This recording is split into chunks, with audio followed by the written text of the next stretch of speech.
Hey, ladies and gentlemen, this is Carmine Sabia for Explain America, and Republican Representative Chip Roy just tore a strip off of Merrick, Garland, and it was beautiful. Before we get started, please make sure you like, comment, share, and subscribe. Those little things really help us out, and they help our channel continue to grow. Now, this all came during a House hearing where Garland had to explain the Trump case, he had to explain the Hunter Biden case, but he also had to explain what some people believe was the targeting of Catholics and was the targeting of school parents that objected to certain things being taught in their children's schools. Now, there was a letter that circulated that talked about these parents in almost ways like they were domestic terrorists.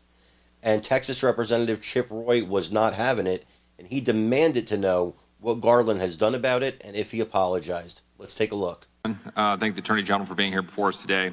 On October 21st, 2021, before this committee, I asked you about Mr. Scott Smith, a father in Loudoun County, Virginia, who was arrested at a school board meeting where he questioned the rape of his daughter in a bathroom in the public school there. You said at the time you were unfamiliar with the case. Are you now, yes or no? I'm only familiar to the extent I've read about it in the press. You sent a memo on October 4th, 2021, directing the FBI and U.S. Attorney offices to address, quote, harassment, end quote, of school boards. Yes or no? Sent a memo to address violence and threats of violence in connection with school personnel. Directed at school boards. Not directed at school boards, directed at school personnel, school administrators. Throughout the country as a priority for the federal government, for the United States Attorney's Office. That followed a letter on September 29th, 2021 from the National School Board Association to President Biden and emails from the National School Board Association Director Chip Slavin to the White House in which the White House asked for specific threats. And one of the examples was Scott Smith.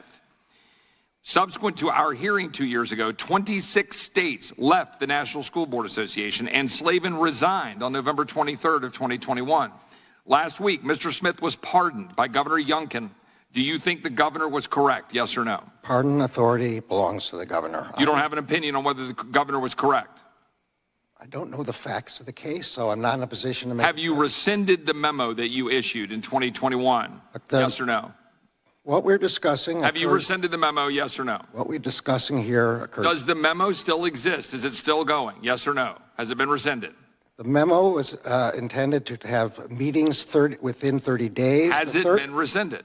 The 30 days have finished. Nothing has happened in more than a year and a half with respect to that But it memo. has not been rescinded. It has not been nothing pulled back. To rescind. Despite evidence that has come out from the National School Board Association commissioned report that White House officials discussed this with DOJ more than a week before the letter was sent, the NSBA apologized. Have you apologized? Yes or no? I've testified 7 times since that original memo. Well, it's the first time you're back here since we talked about it. I'm sorry? It's the first time you're back here in front of us. Have you apologized for putting that memo out that implicated Scott Smith as a domestic terrorist, something the governor of Virginia has now pardoned him from all of these accusations?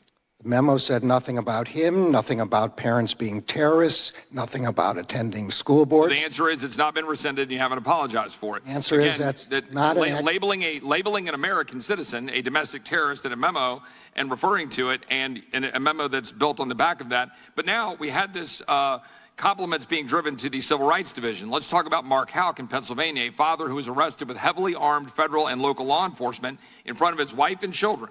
This after Mark Houck's lawyers had said he would appear voluntarily. Local authorities investigated, found no case. Mark Houck was arrested by the FBI for FACE Act violations. The jury met for an hour. Houck was acquitted.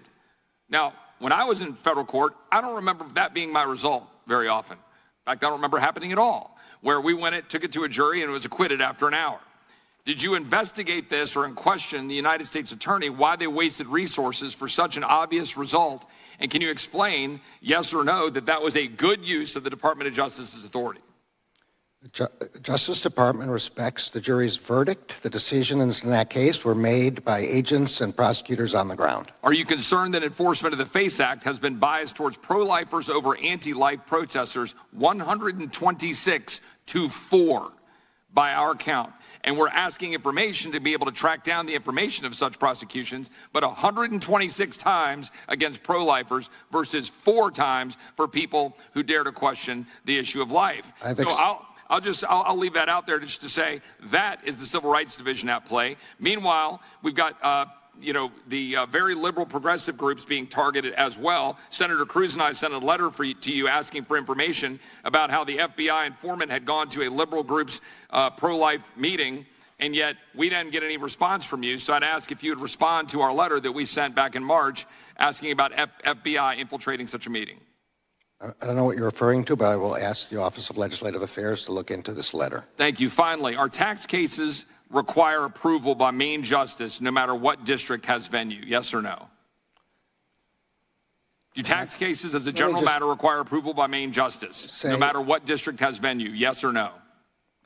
It depends on the circumstances in the example that I know you're referring to. Generally speaking, yes. Since Maine Justice runs tax division, yes or no? Maine Justice runs the tax division.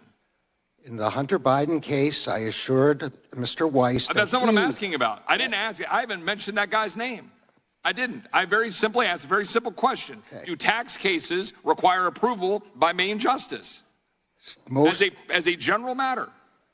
Most of the time, but not when the Attorney General has granted authority to a U.S. attorney to do what he thinks is best. And in a turf battle, if tax division Mr. Chairman, point of order. I mean, I recall my colleague in Texas having a minute and a half of additional time. Gentlemen's time. Now, of course, Garland won't answer the question because he hasn't apologized. What happened here is shameful, and they should be ashamed of themselves. Treating regular American citizens who are concerned about their children as domestic terrorists is absolutely abhorrent. It is abhorrent, and they should be ashamed of themselves. The whole Justice Department, from Garland on down, they made a mockery of the justice system in this country, and they continue to do so. An apology is owed, and in my opinion, a lawsuit should be filed. Let me know what you guys think in the comments. Also, please remember to like, share, and subscribe because that really helps us out. I'm Carmine Sabia. This is Explain America. We love you guys. God bless you. Take care, everybody.